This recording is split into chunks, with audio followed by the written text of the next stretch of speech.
እስሬት ኮይነ ለላ ዘይተፈትሐለይ ነገር ኣነ መን ይእሲርኒ ርኢኸኒ ኢኸ ካብዛ ደቂስኺ ክልተ ፖላዊስ መፅዕሜም ወሲዶምኒ ተረዲእክ ዲንዮ ሕዝስ መን ይእሲርኒ እስኺ ተኾንኺ በቃ ኣነ መዲና ዓለም ክናደድ እየ ተረዲእክ ዲ እስኺ ተኾንኺ ምሳይ ትባእሲ ኢኺ ሰላም ከመይ ሓዲርኩም ከመይ ውዒልኩም ከመይ ምሽኹም በብሰዓት ኣቋፃፅራኹም ኣብ መላእ ዓለም እትርከቡ ክቡራት ተኸታተልቲ ናይ ፍረ ዩቱብ ኣነ እግዚኣብሔር መስገን ሰላም እየ ከምቲ ሰላም ዘለኹ ወሰላም ክትኮኑ እናተመነኹ እምበኣርከስ ናብዛ ቪድዮ ክትኣቲና ኣለኹም ከምቲ ልሙድ ላይክ ሸር ሳብስክራይብ እናገበርኩም ምትዋዕኹም ኣይፈለየን ክብለኩም ይፈቲ እምበኣርከስ ናይ ሎማዓንቲ ኣድያና ወይ ከዓ ትሕዝቶና ብጣዕሚ ብዝገርም እየ መፂአኩም ዘለኹ ማለት እዩ ኣርእስትና ናይ ኣፈወርቂ ፀጋይ ከምቲ ኣብ መእተዊ ዝረአኹምዎ ኣብ ዝሓለፈ ተኣሲሩ ነይሩ ይኹን ደኣ እምበር መእሰሪኡ ኣይፈለጠን ነይሩ ማለት እዩ ግን ደሞ ክቡራት ኣሕዋተይ ዜሮ ዜሮ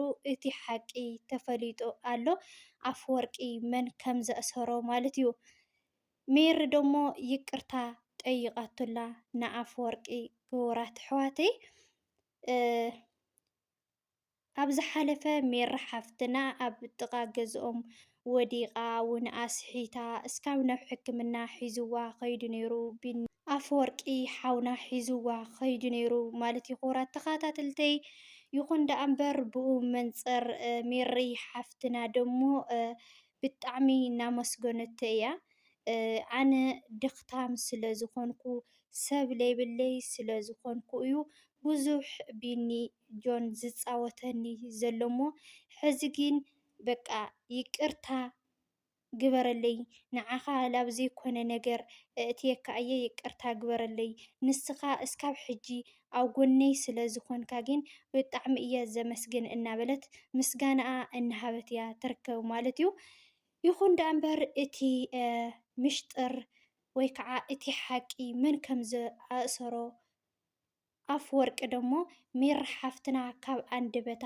ተዛሪባ ኣላ ናብኡ ከፍለኩም እየ ሰናይ ፀንሒት ይኹነልኩም መን ማእሲርኒ ኢልክ ትሓስሽ ቢንያም ኣሲርኒ ትፈልጢ ቁም ነገር ኮ ማርያም ኣርሴማስ ኣይኾነይ ምሳኻ ክትኾንስ ኣይተሓልማይ ኢለኻ ህዝስ ኣነ ለሃለኾስ ኣይተሓልማይ ብሕልሚ ካለስ ኣይትርአይ እምበኣርከስ ክቡራት ተኸታተልቲ ከምቲ ዝሰማዕኹምዋ ካብ ኣንደበታ ሜሪ ሓፍትና መን እዩ ኣእሲሩኒ ንዓይ ንስኺ እንተኮይንክ ግን በቃ ክንበኣስ ኢና ኮይንክ እዩ ምስ በላ ከምቲ ኣብ መእተዊ ዝሰማዕኹምዎ ይኹን ደኣ እምበር ንሳ እውን እቲ ሓቂ ግልፂ ገይራቶ እያ ቢኒ ጆን እዩ ኣእሲርካ ንዓኻ ኢላ ተናጊራቶ ኣላ ንኣፈወርቂ ማለት እዩ ኣፈወርቂ ደሞ ብጣዕሚ ከም ዝተናደደን በቃ ኣነ ክቃትሎ እየ ንዚ ቆልዓ እዚ እናበለ ኣብዚ ሕጂ ሰዓት ይርከብ ማለት እዩ ግን ደሞ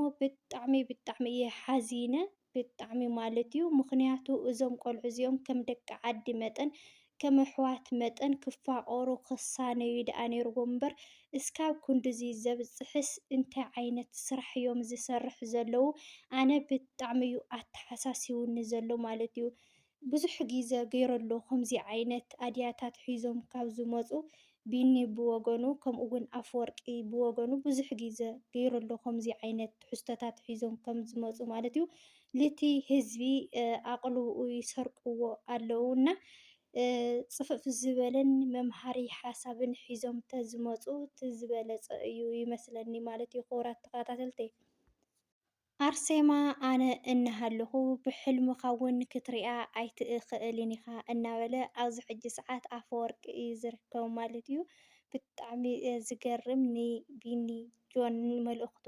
እናመሓላለፈሉ እዩ ማለት እዩ ብዝኾነ ክቡራት ኣሕዋተይ ናይ ኣፈወርቅን ቢኒ ጆንን ዘሎ ኣድያታት ብጣዕሚ ዝገርም ኣድያ እዩ ማለት እዩ ብዝኾነ ንመጀመርያ ግዜ እንኳዕ ብሰላም ወፃእካ እየ ክብለካ ካብቲ ዝነበርካዮ እስር ቤት ቀፂለ ደሞ ከምዚ ዓይነት ንዓኻቶም ዘድሊ ኣይኮነን የኽብለኩም ዝኽእል ብድጋሚ ማለት እዩ። ሜሪ ሓፍትና ደሞ ኣብዚ ሕጂ ሰዓት ብጣዕሚ እናመስገነቶ እያ ትርከብ ንኣፈወርቂ ሓውና ማለት እዩ። ክንዲ ወዲቐ ዘለዓልካኒ፣ ክንዲ ሰብ ዝኾንካኒ፣ ክንዲ ላብ ሕክምና ዝወሰድካኒ ኣነሲ ንዓኻስ ክእስረካ ኣይኽእልን እየ ኣብ ጎነይ ክንዲ ዝኾንካስ እንታይ ጌርካ ኢኻ ክእስረካ ዝኽእል እያ ኢላቶ ማለት እዩ። ግን ደሞ ኣፈወርቂ ግን ብጣዕሚ ጥርጥር እዩ ነይሩዎ። መን እዩ ኣሲሩኒ ዝብል ኣብ ውሽጡ እናተረበሸ እዩ ነይሩ ማለት እዩ። እና ሜሪ ሓፍትና ኣነ ካብ ቢኒ ጆን የጠኒሰ እናበለት እያ ትርከብ ኣብዚ ሕጂ ሰዓት ማለት እዩ። ይኹን ደኣምበር ኣፈወርቂ እውን ካብኡ እንተኾይኑ ሕዚ እውን ግድን ሞወቱ እዩ ኣቦ ኮይኑ ከዕውዮ እናበለ እዩ ዝርከብ ማለት እዩ። ክቡራት ኣሕዋተይ ኣፈወርቂ ደሞ ብናይ ሜሪ ሓሳባት ብጣዕሚ ተገሪሙ ማለት እዩ። ምክንያቱ ኣቦ ወደይ ክኾነኒ ክወልደለይ ክዝምድ ኢላ ዝሓዘቶ ቆልዓ ከምዚ ገይሩ ክብድላ እንከሎ ብጣዕሚ እዩ ተሰሚዑኒ እናበለ ይርከብ ማለት እዩ። ንሳ ደሞ ደኽታም ስለ ዝኾንኩ ሰብ ስለ ዘይብለ እዩ እስካብ ክንድዚ ዘጨራርየኒ ኣሎ እናበለት እያ ትርከብ ማለት እዩ።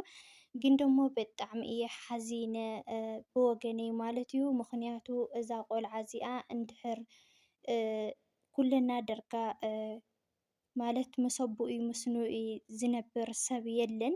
ግን እዛ ቆልዓ እዚኣ ከምዚ ኢላ ኣብ ሚድያ ክትወፅእ እናሃለየት ብጣዕሚ እዩ ዝሕዝን ማለት እዩ። ክቡራት ኣሕዋተይ እዞም ቆልዑ እዚኦም ይዋሳ ኣለዉ ድዮም ድራማ ድዩ ፕራንክ ድዩ ምንም ክርድአካ ኣይኽእልን። ሓንሻብ ተታኻሕና፣ ሓንሻብ ተባኣስና፣ ሓንሻብ ተኣሰርና ስለ ዝበሉ ንሓደ ንሓደ ክንፈርድ ኣይንኽእልን ኢና። ግን እቲ ሓቂ እቲ ምሽጥር ሎማዓንቲ ከም ዝተገለፀ እዩ።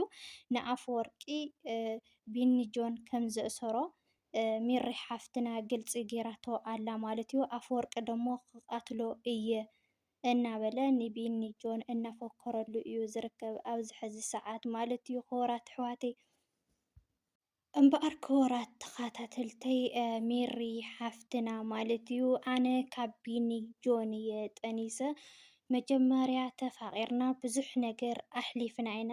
ከምኡ ደሞ እስካብ ጥንሲ ተፈጢሩ እዩ። ግን ከምዚ ክገብረኒ እዩ ኢለ ኣይሓሰብኩን እየ። ክንድዚ ክብድለኒ እዩ ክንድዚ ከንከራትተኒ እዩ ኢለ ኣይሓሰብኩን እየ። ግን ደሞ ብዙሕ ነገራት ከምቲ ዝሪኦ ዘሎ ኣኹ ኣባየይ ተዝኸውን ከኢልኩም ኣብ ነፍስኽን ክትሓስባ ኣለክን ከም ደቂ ኣንስትዮ መጠን እሞ ካብኡ እቲ ትፅሕፍዎ ርእቶ ወይ ከዓ ኮመንት ደሞ ኣስተውዕልኩም ተዝፅሕፉ ንሰብስ ክንደየና ይስምዖ እዩ ኢልኩም ተዝፅሕፉ እናበለት ርእይቶኣ እናሃበት እያ ትርከብ ማለት እዩ። እምበኣር ክቡራት ኣሕዋተይ ሜሪ ሓፍትና ብጣዕሚ እያ ደንጊፃ ማለት እዩ። ምክንያቱ ኣፈወርቂ ኣሲርክኒ ንስኺ ኢኺ መን ድማ እዩ ሓቂ ተናገሪ ምስ በላ ብጣዕሚ እያ ገሪምዋ ማለት እዩ። ሕጂ እውን እቲ ሓቂ ዋላ ተደሊኻ ክተፃሪ ትኽእል ኢኻ እናበለት እያ ትርከብ። እና ናይ ሎማዓንቲ ዝነበረና ትሕዝቶ እዚ ይመስል ነይሩ። ብዝቕፅል ብካሊእ ትሕዝቶ እስካብ ንራኸብ ሰናይ ንዓኹም እናበልኩ ነዚ ቪድዮ እተፈቲኹምዎ ከምቲ ልሙድ ላይክ፣ ሸር፣ ሳብስክራይብ እናገበርኩም ምትዋዕኹም ኣይፈለየኒ ኩለኩም ይፈቲ እትውኒ ምትዋዕ እትውኒ ሃናፅ ዘበለ ርእይቶኹም ደሞ ኣዝየ ዘመስግን ሰናይ ቅንያት ይኹነልኩም። መን ማእሲርኒ ኢልክ ትሓስሽ? ቢንያም ኣሲርኒ ትፈልጢ? ቁም ነገር ኮ ማርያምን ኣርሴማስ ኣይኾነይ ምሳኻ ክትኾንስ ኣይተሓልማይ ኢለኻ ህዝስ ኣነ ለሃለኾስ ኣይተሓልማይ ብሕልሚ ኻለስ ኣይትርአይ